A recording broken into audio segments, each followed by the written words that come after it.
Bienvenue dans le monde qui nous rassemble et qui nous ressemble.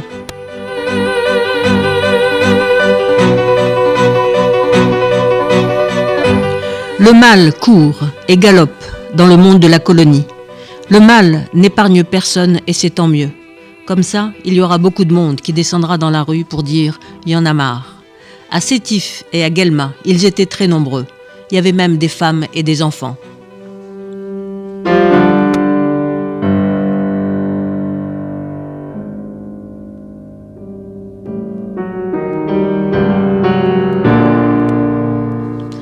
Au premier rang des Algériens en colère, on pouvait voir Fatima, la sœur de Hamid Sarraj. Elle en avait gros sur le cœur, celle-là aussi. Un jour, les policiers ont débarqué chez elle et ils ont perquisitionné. Son frère n'était pas là. Alors les policiers ont tout mis par terre dans la chambre pour ne pas repartir bredouille. Les policiers ont tout jeté par terre, cherchant quelque chose, des documents, n'importe quoi. Pendant ce temps, Fatima était jetée dans la cour de la maison, molestée, jetée hors de sa chambre.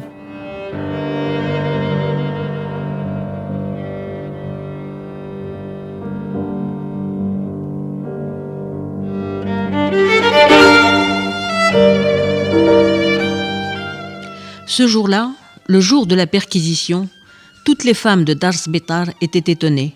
Elles ont eu peur, c'est sûr, mais surtout, elles ne comprenaient pas. Qu'a-t-il fait, ce garçon ?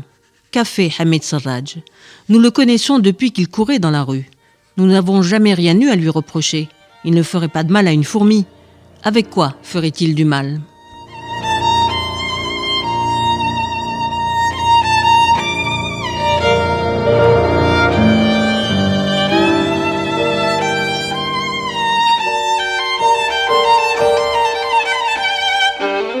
Les femmes ne comprennent pas. On ne comprend pas ces Français qui recherchent des Algériens qui ne font pas de mal. Le bien et le mal, dans la colonie, n'ont pas le même sens pour tout le monde. Tout est question de point de vue.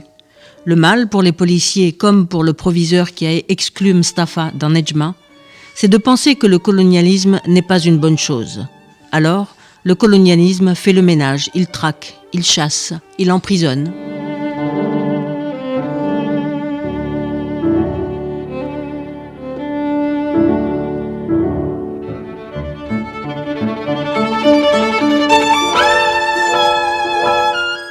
Dans le monde de la colonie, le mal et le bien ne sont pas les mêmes que dans le monde normal. C'est bien d'aller dans les prisons coloniales, parce qu'on est sûr d'y trouver du beau monde.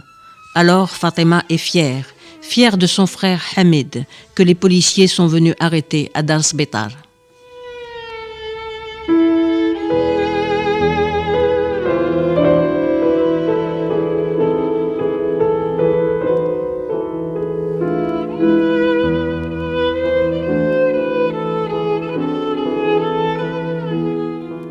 Arrivant en force, les policiers font leur travail.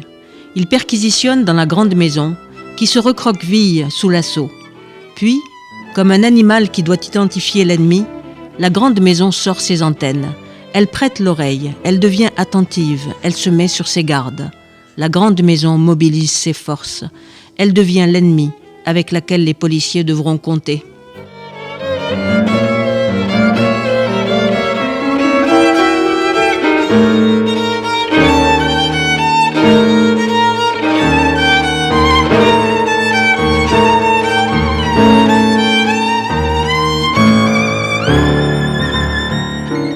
Toutes les femmes sortent de leur chambre, excitées comme dans une ruche. Elles parlent toutes en même temps. Elles entourent Fatima qui a été jetée hors de sa chambre. Elles disent du bien de l'homme recherché. Elles font beaucoup de bruit.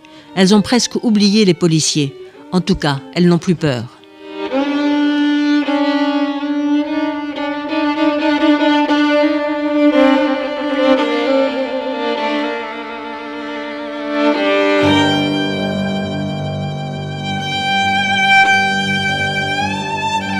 Tout à coup, Dars Betar se tait. Une voix faible et plaintive a fini par couvrir le brouhaha des femmes regroupées autour de Fatima, solidaires dans l'épreuve subie par la sœur de Hamid Sarraj. Les femmes se taisent. Elles écoutent la voix plaintive de celle qui est restée dans sa chambre parce qu'elle est mourante.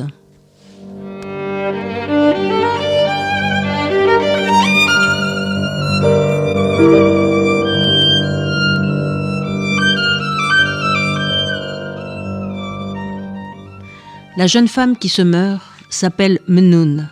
Elle pleure et elle s'arrête. Elle chantonne à voix basse.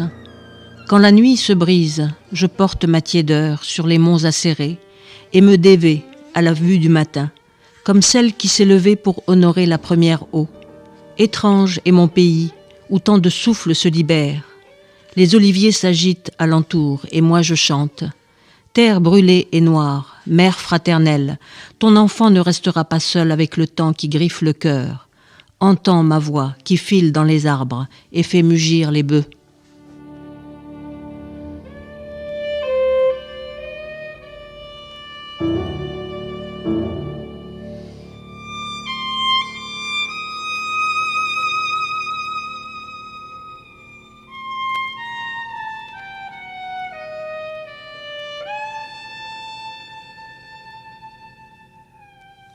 La voix de Menoun est entendue par tous.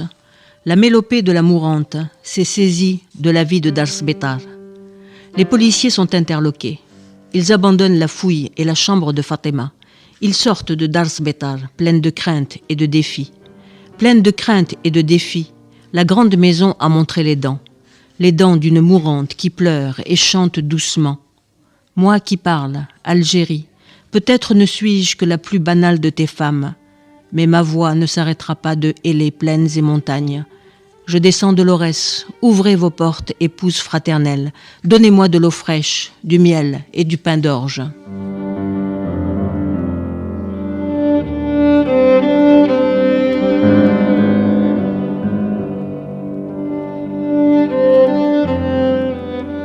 Privées de pain et de miel, les épouses fraternelles ont ouvert leurs portes en entendant la voix de l'Algérie, celle qui a fait fuir les policiers. Darsbetar s'est vidé de ses occupants, de sa pauvreté et de son chagrin. Toutes les femmes, Fatima en tête, sont dans la rue pour dire non. Non à l'insulte faite à la servante de M. Ricard. Non à l'insulte faite à l'intelligence de Mustafa Gharib et de Hamid Sarraj.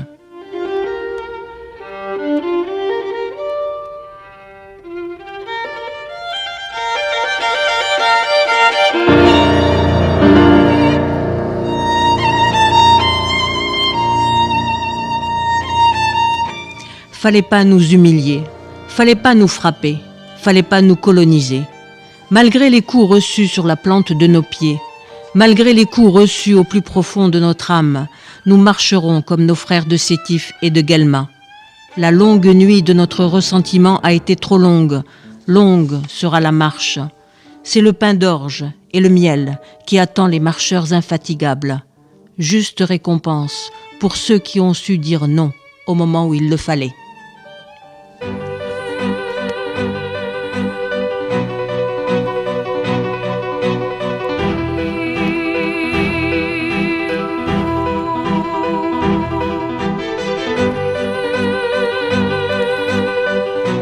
Au revoir et à très bientôt dans le monde qui nous rassemble et qui nous ressemble.